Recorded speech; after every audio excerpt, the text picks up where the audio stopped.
Olá pessoal, tudo bem? A gente vai então começar as gravações das nossas aulas e nesse primeiro bimestre a gente vai fazer um único vídeo que vai explicar os três conteúdos, tá? Vai ficar melhor para vocês entenderem porque os conteúdos são totalmente ligados, tá? Esses conteúdos eles são baseados nas atividades que eu passo para vocês, tá bom?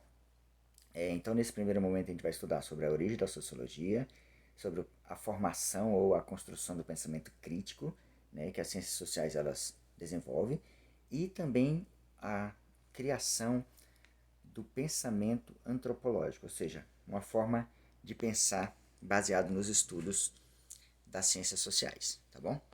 Esses estudos eles serão baseados, né, nos conceitos importantes, na análise, nas críticas, todas baseadas, como eu falei antes, nas atividades, tá bom? Então vamos dar início. Esses são os temas, né? Sociologia, conceito e origem, pensamento crítico, né? Com a importância de pensar criticamente e como que houve, né, ao longo do tempo a formação do pensamento antropológico, tá? Bom, primeiramente, como é o conteúdo do primeiro ano e o aluno ainda está tendo contato com a disciplina de sociologia, então a primeira coisa é entender o que é sociologia, né? A sociologia, logicamente, é uma ciência, tá? É uma ciência humana. Hoje a gente chama também de ciências humanas e sociais aplicadas, tá? Então a sociologia é uma dessas ciências. A sociologia é a ciência que estuda a sociedade, tá? Então o objetivo dela é estudar, entender, classificar as formações sociais, as comunidades, os agrupamentos humanos e, claro, servir de base para outras ciências, tá? Como assim?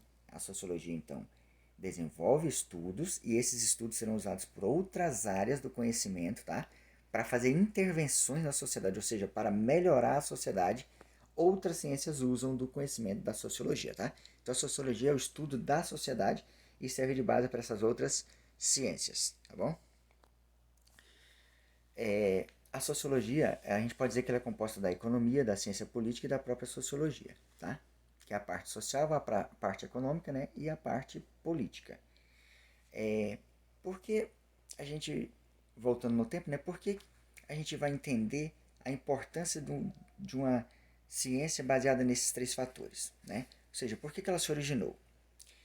A sociologia ela se originou devido a alguns fatos. Dentre esses fatos, os mais importantes foram a Revolução Industrial e a Revolução Francesa. Tá? A Revolução Industrial ocorre na Inglaterra, primeiramente, né? No século XVIII, meados do século XVIII, e foi, como basicamente acho que todos sabem, né? A Revolução Industrial, o surgimento das fábricas, das máquinas principalmente, né?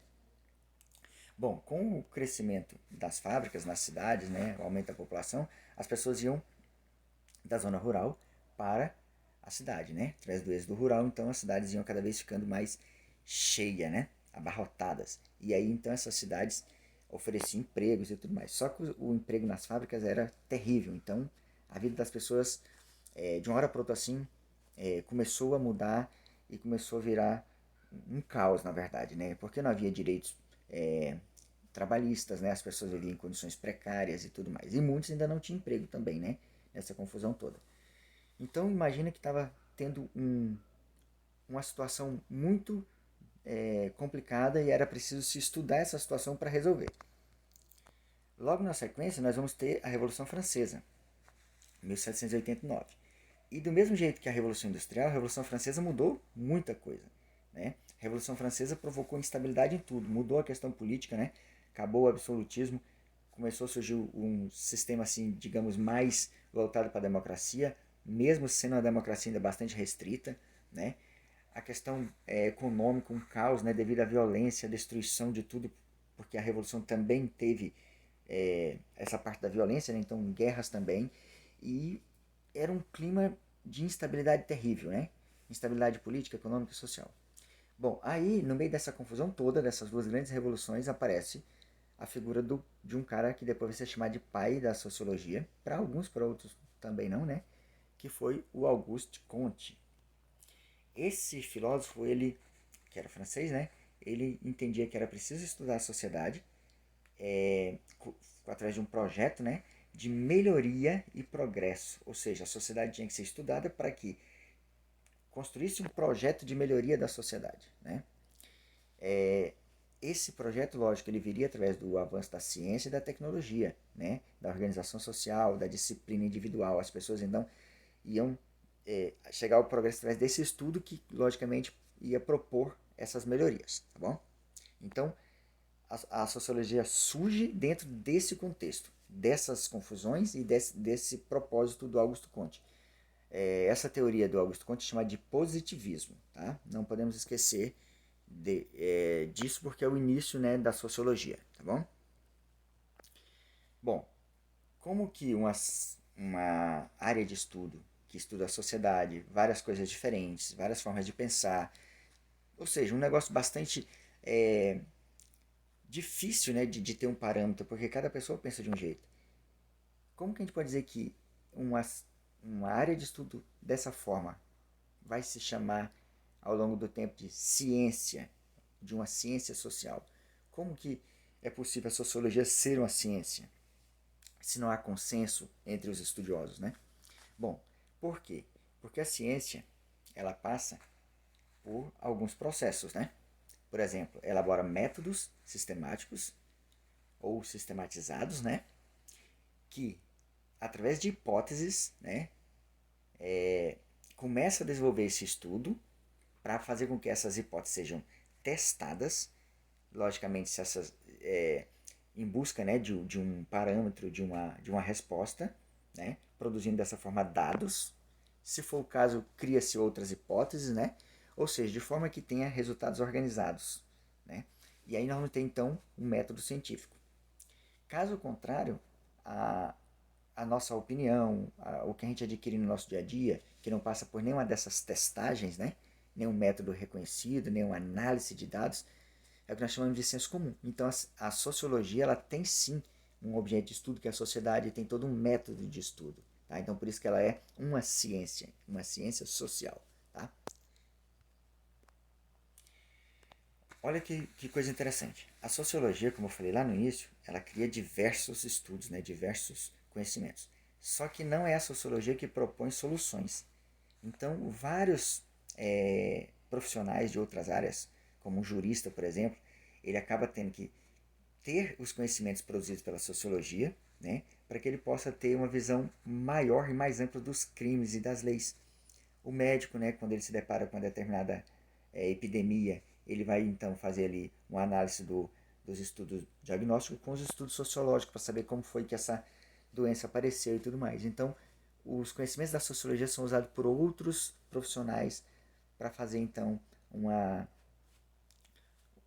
abordagem, né, no sentido de promover a melhoria, como a gente falou, né? São outros profissionais que vão fazer a intervenção para melhorar a sociedade. Então, é desse jeito que a gente vai ter a participação, né, efetiva, digamos, da sociologia na sociedade. Bom, dentro das ciências sociais, um dos principais objetivos, né, é produzir pessoas críticas, pessoas que enxergam o mundo, agem em função disso, né? E aí então nós vamos ter um segundo tema que é exatamente isso, né, a respeito do pensamento crítico. E aí uma das questões que eu vou propor a vocês é o seguinte: em que os conhecimentos produzidos pelos cientistas sociais podem ajudar na melhoria da sociedade? Como eles são cientistas sociais, eles fazem testes e tudo mais, como a gente falou, né? Tem todo um método de estudo. Então, como que esses estudos, esses conhecimentos podem melhorar a sociedade? Olha só, se existe ali um movimento social e as pessoas estão reivindicando determinadas coisas, é importante que, diante dos fatos e com conhecimento da sociologia, as pessoas possam falar com mais propriedade. Então, as reivindicações dos militantes, né, daqueles que estão reivindicando, acaba sendo, então, algo muito mais significativo, né? Muito mais fácil, assim, de ser ouvido, porque está baseado em dados, né, em conhecimento, né? Então, dessa forma fica mais fácil democratizar o acesso a direitos, ou seja, as pessoas conseguirem ganhar alguma coisa com conhecimento prático, né? Outra coisa importante, esses conhecimentos eles melhoram a eficiência das políticas públicas, porque produz informações, né? E traz à tona várias questões esquecidas. Por exemplo, uma comunidade ali que está precisando de determinadas melhorias, né, um estudo sociológico pode interferir numa política, fazendo com que candidatos, né, acabem oferecendo, digamos, uma melhoria, fazendo uma campanha em cima daqueles pontos ali, né? A questão 2 desse mesmo tema é uma questão muito interessante. Por que a gente precisa pensar criticamente? Qual a importância disso? Cara, se você não pensa criticamente, você aceita tudo como verdade, entendeu? Então, ao invés de você apenas acreditar, você vai questionar, entendeu? Você vai pensar criticamente nesse sentido. Você vai analisar, ao invés de simplesmente acreditar, tá? Você vai distinguir um determinado argumento utilizado, você vai entender se esse argumento é um argumento verdadeiro, se esse argumento é um argumento apenas para te enganar, entendeu? Se está apenas beneficiando um determinado grupo. Então você vai começar a pensar criticamente, vai começar a analisar, a ver quais são os interesses por trás dos discursos, certo? De qualquer grupo. E por fim, dentro desse discurso, nós vamos entender que todo discurso ele traz uma ideologia, uma vontade de um grupo de manter o seu domínio. E aí a gente quer, na última questão aqui, a diferença entre ideologia e ideologia alternativa. A ideologia está dentro disso que eu falei antes, né? As pessoas têm, né, em si um grupo de pessoas, ou sempre assim um grupo de pessoas, né? Um grupo político e tal.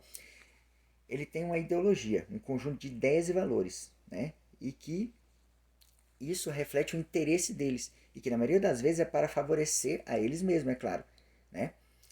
E quando você pensa criticamente, você identifica quais são os interesses por trás dos discursos. E aí você começa a ter o que nós chamamos de ideologia alternativa, que é quando você começa a pensar por si só.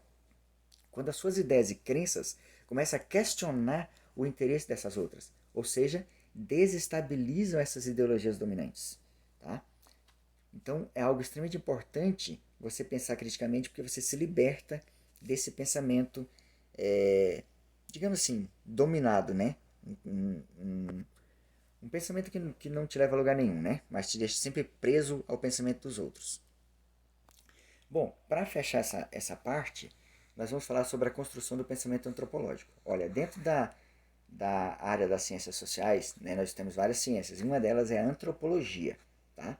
Nós temos, como eu falei, o auxílio da economia, nós temos a ciência política, nós temos a sociologia em si e temos a antropologia. A antropologia é uma dessas ciências que se desenvolveu graças ao avanço colonialista, principalmente no século XV e XVI. Os europeus, né, passaram a dominar a África, a América, a Ásia, a Oceania, mas principalmente a América, a África e a Ásia. E aí o que vai acontecer? Isso foi gerando uma série de conhecimentos, relatos, né, narrativas, documentos e tudo mais. E esses documentos começaram a ser usados mais, principalmente ali a partir do século XIX, por países colonialistas, né, com o objetivo de conhecer essas populações. E o mais interessante é que conhecer essas populações tinha algum significado bem interessante, tá? O primeiro significado é que ia ajudar os administradores, né, coloniais, os missionários, que eram os religiosos, e os comerciantes a dominar essas populações, ou seja, fazer riqueza em cima deles, transformá-los em escravos, né, convertê-los à fé católica, administrar. Então, conhecê-los seria interessante para ter um domínio sobre eles. Então, o conhecimento das ciências sociais até então era usado para dominar, né? Só que ao mesmo tempo, depois, esses mesmos conhecimentos foram usados para criar uma nova forma de ver o mundo e defender essas populações, tá? E aí tinha uma outra forma, o cientista, né? Que começava a ver, então, no ponto de vista científico, a ideia de conhecer a evolução da humanidade, considerando que essas sociedades eram atrasadas. Então era como se estivesse olhando para o passado da própria sociedade europeia que se considerava mais evoluída, né? Então para eles era como se estivesse vendo ali a evolução da sociedade, como se fosse um laboratório, entendeu?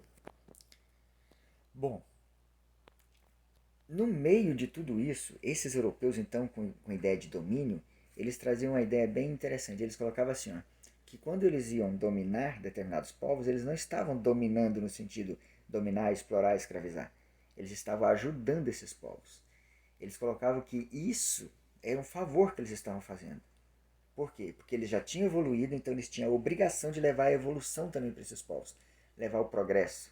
E que esses povos tinham que agradecer ao invés de questionar, achar que estava sendo dominados, eles tinham que agradecer por estar sendo conduzidos, né, ao progresso futuro.